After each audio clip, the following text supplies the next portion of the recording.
mu aju ci ñaari yooyu sàngara nag arab ñu ko bëggoon lañ ba tey sax nag alquran wax na ci ñeenti yoon ndax bëgg giñ ko bëggoon tax na alquran te bu rek ne sàngara xaraam na ragal na ne sax bu ko defoon tey boo sàggnee rek ñu far ko bàyyee diineem moo tax bi muy wàccee bëgg xaraamal sàngara daf koo def li arab di wax tadrij mooy ndànk-ndànk rek boo indee benn ba ñu miin ko mu indi ba ca topp aaya bi njëkk wàcc ci sàngara yàlla waxu ci lu mooy ne tàndarma jile ak raisin bi man ngeen cee jël naan guy màndil nekk wërsëg wu rafet waaye daal baaxul ndax day màndi wa min samarati naxiil wal anaab tattaxiduuna minhu sakaran wa risqan xasana loolu la ci njëkk wàcc alxajaasi ne nag mas nañ ko laaj ne ko lu tax yàlla teg aaya ji foofu ci xaraamal xare sàngara risqul xasan risqu mu teg ci xasan loola te bàyyi mandité risqu xasan la waaye mandité nga ca loola mooy tekki ne ak bona nga ca loola ihaam la ci wane ne mandee nga ca te mandi moom amul xayru moo tax mu ne risqun xasanun sakkaran door a wax risqun xasan ndax sakkar moom xayru da caa nekkut ñaareelu aaya ba yàlla dem ba yàgg mu ne qul fihima ismun kabirun wa manafiun linnaas nit ñaa ngi koy jëriñoo ci wàllu économique ndax di ca am dara de waaye bakkaar bu rëy nga ci Omar ibnul Xataab nag ne mbir mi nag jar naa leeral léegi bakkaar bu rëy nga ci comme bakkaar bu rëy nga ci nag lii daal leeru gut ci sama bopp dal di ne allahuma bayyinna fil xamri bayaanan shafiyan yàlla nag ñu leeralal mi mbir leer goo xam ne daal mën na saafara lii sama xol bi di xalaat ci lile mooy naruta baax yoonu ñetteel wa yàlla toog bu yàgg ne laa taqrabu salaata wa antum sukaara surat nisa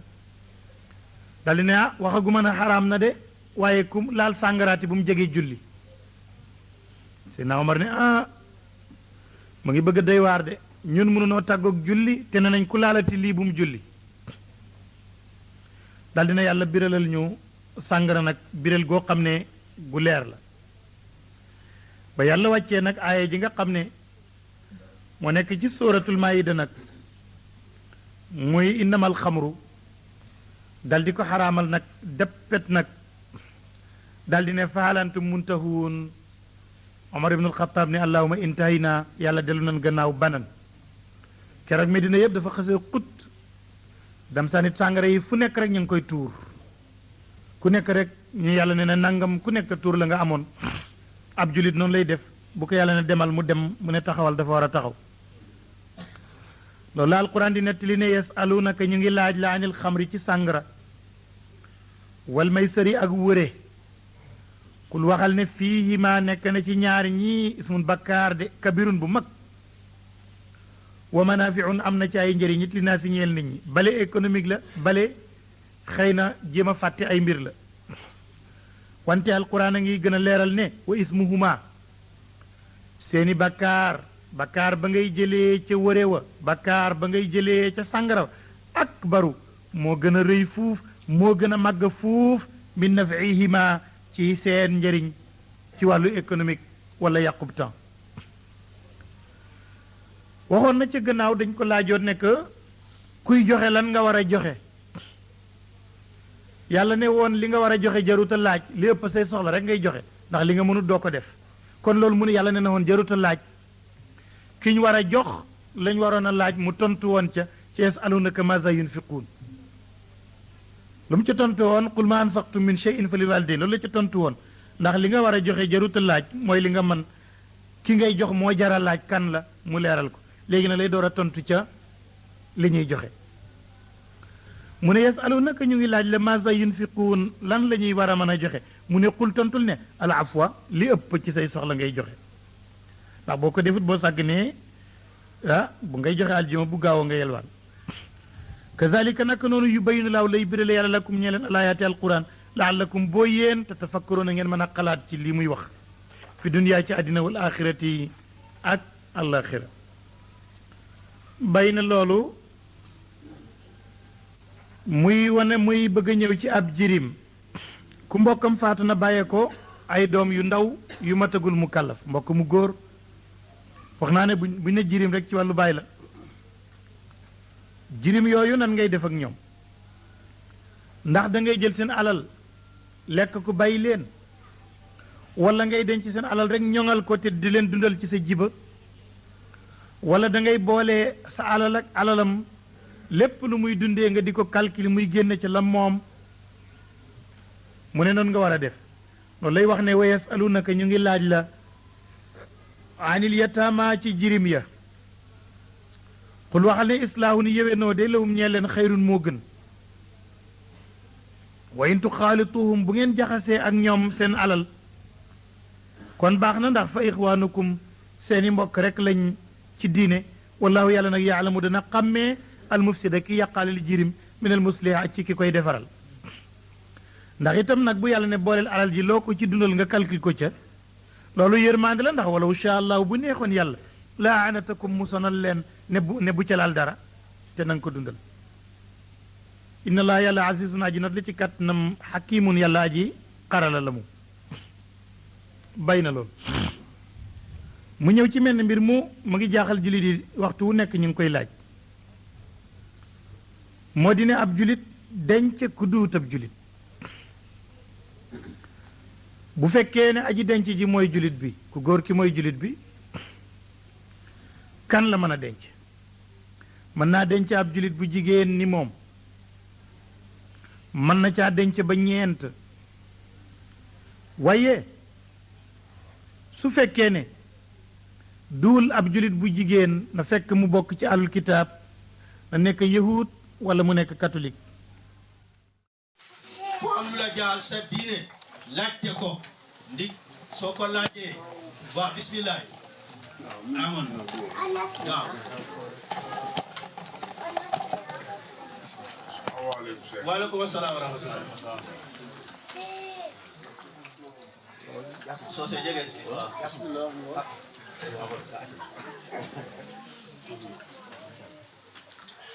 xam nga moo laaj chef ci affaire yi charia comme xam ni Gambia du dëkk charia charia doxu fa waaye li nga ne du àtte fa àtte boo xam ne dañ jël toog benn àtte beneen bi par exemple What a couple. comme ku am jabar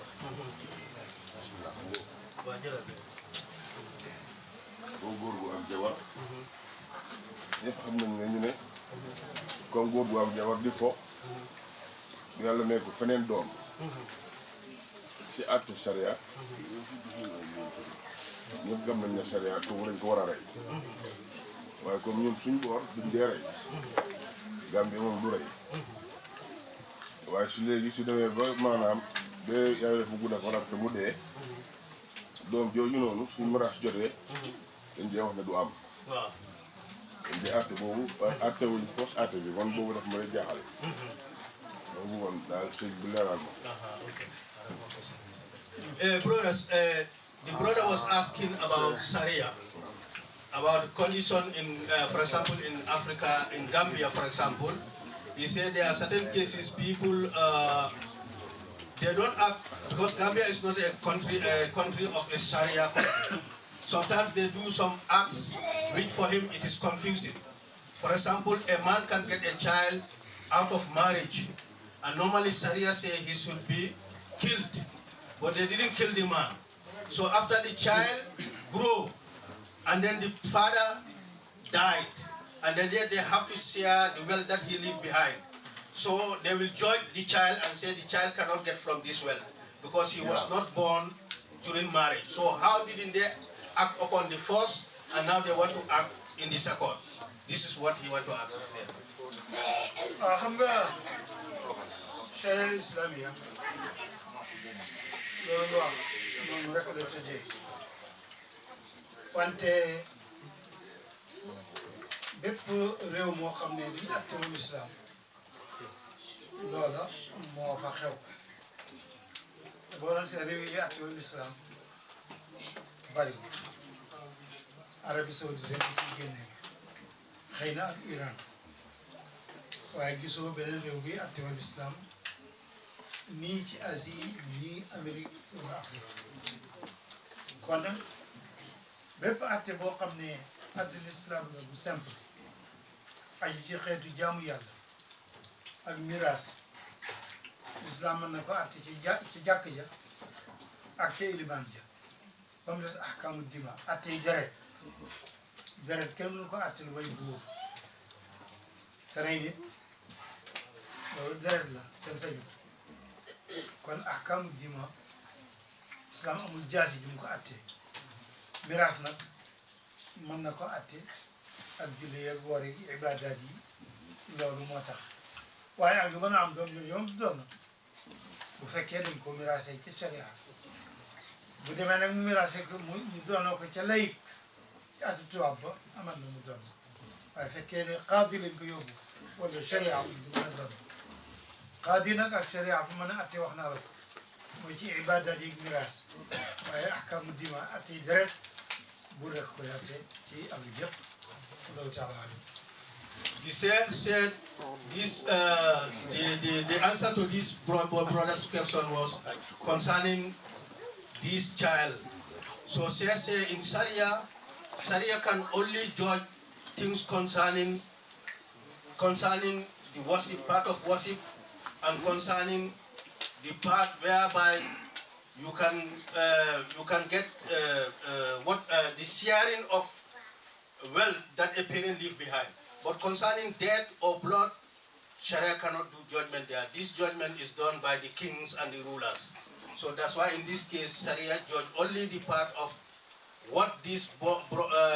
child have to get from his parent. But the case of death, that belong to the kings. Bismillah.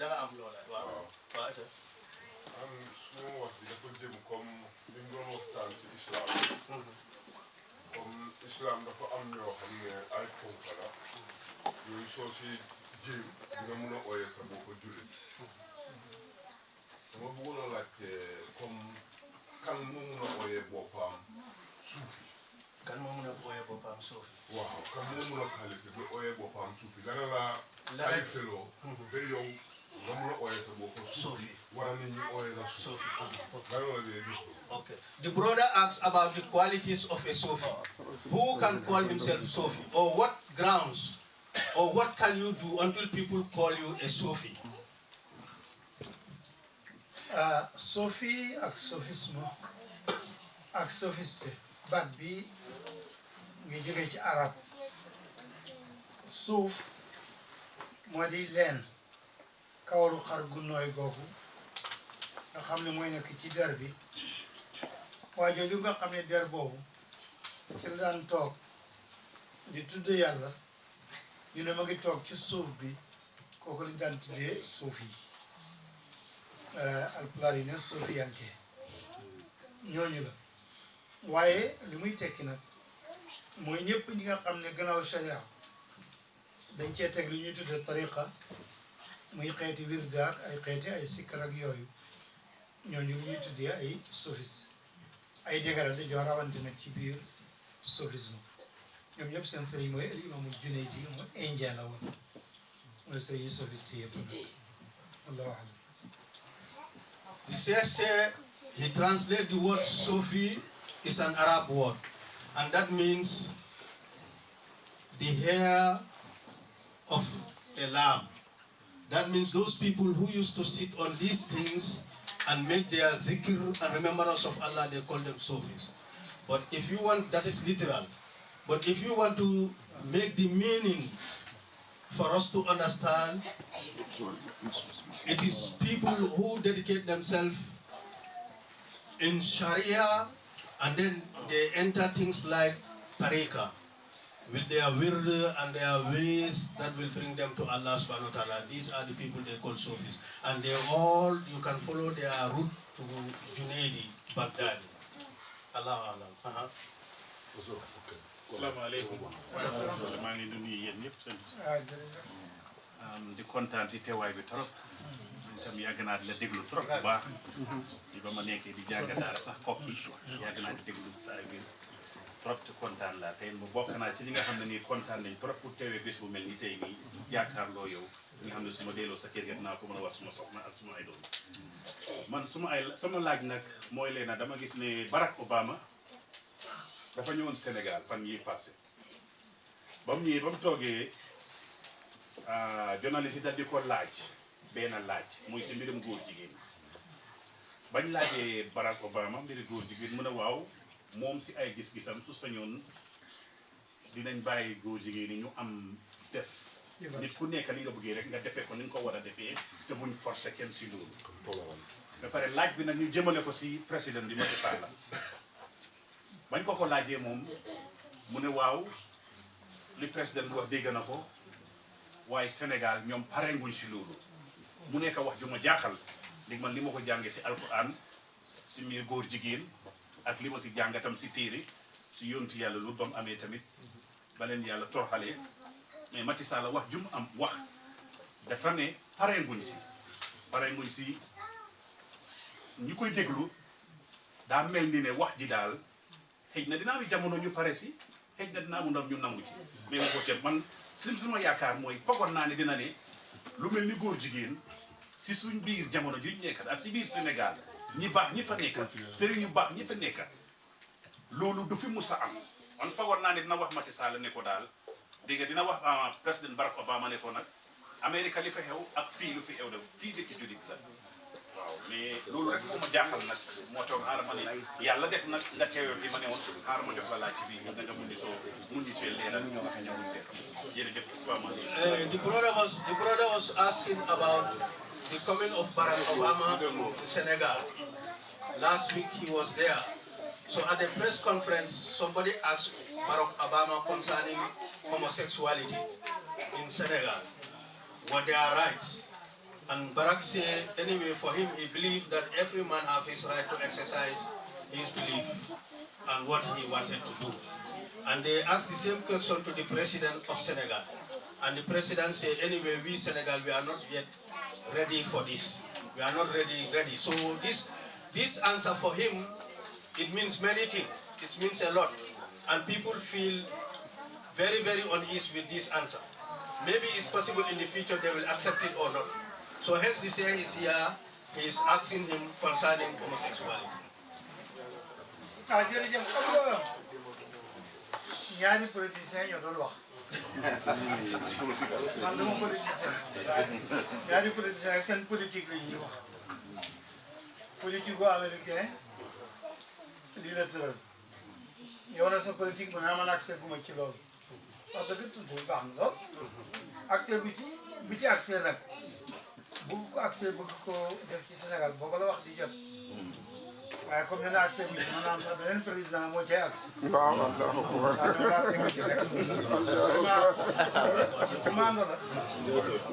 Amérique ñoo accès liñ ci li ñu ne dañ ci accès bi waaw ji jub la ànd ak nag koo xaay politicien duñ ko laaj di jub ji man li nga war a laaj ndax dagan na ak daganul rek loolu rek lay xam waaye seen politique lu ñuy def rek bu ma ko xam. So he answered about this question concerning the answer that the president gave. So he said the president's answer was right because America's politics reached that maximum level whereby they accept homosexuality. But Senegal they didn't reach that level. So the answer that the president gave was correct. Assalamu alaikum. Okay, man firstly, dama de gis na ñun Gambians or whatever, Senegalese or dañ dee wax ne most of this dañ la dee laaj ne la si ban diine nga bokka or ci ban tarixa or whatever. So te man dama nekk koo xam ne nii am not involved ma ci tarixa waaye dama gëm rek financial économie li nga xam ne moom la yàlla tere li nga xam ne moom la yonente bi salaahu alayhi wa sallam bëgg so ci saa di so suma parents yi dama juru fekk ñoom ñëpp ñu ngi nekk ci ay tarixa te man dama decide pour gis ne man pour man that is not the right way. So we must decide lolu finalize make us our own way. So amna lama laajte na as being nak yëpp si li ma nekk mu ci manque dëgga wala nak dama war a toppa suma yoon kilifa yi nga xam ne ci tarixa la ñu dugal. Asalaamaaleykum. waaw comme am na benn baati angale bu mu wax loolu il faut ma tikki ko dina ko parce que moom njëkk naa wax ne dafa juddu fekk baayam kilifa yi ñu nekk si tarika moom gëmul tarika nekkul si tarika parce que moom dem na ba seetlu ne yoon boobu du yoon bu jub pour moom dafa am yoonam parce que jàppane na ne ihdina siraatal mustaqim lañ wax moom dem na ba gëstu ne moom tarika jubul pour moom du yoon bu jub moom muy laajte na ndax moom yoon bi mu nekk yoon bi mu jël muy siraatal mustaqim ndax yoon boobu noonu yoon bu jub la. So the brother was asking about concerning tarika. He said he don't believe in tarika. He was born, he find his parents, they are all having tarika. And many people are asking about tarika. Some people will ask him, which tarika do you belong? Which mazhab do you belong? So he believe only in siraatal mustaqim. So he's asking this here. Hence he see that tarika was not right for him, and he even don't believe that tarika is the right way, so he don't follow his parents.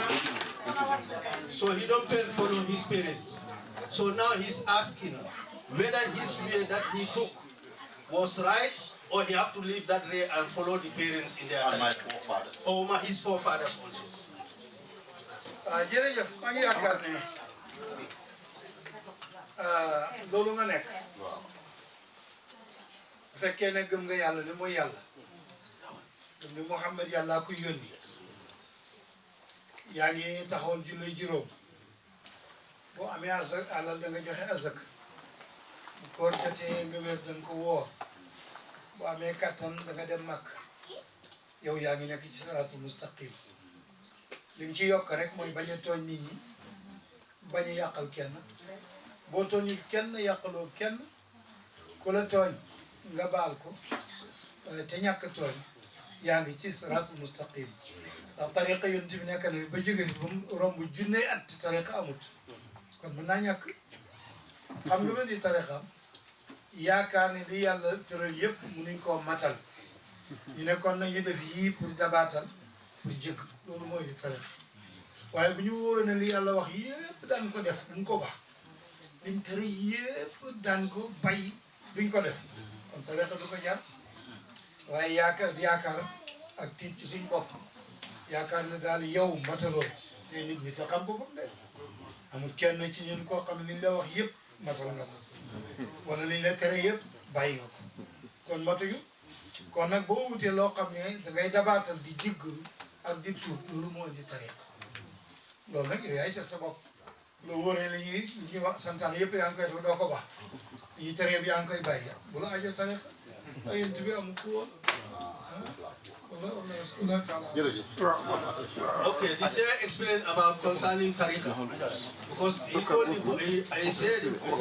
boy, if at all he is constant in his prayers and he stop all what Allah forbids him to do,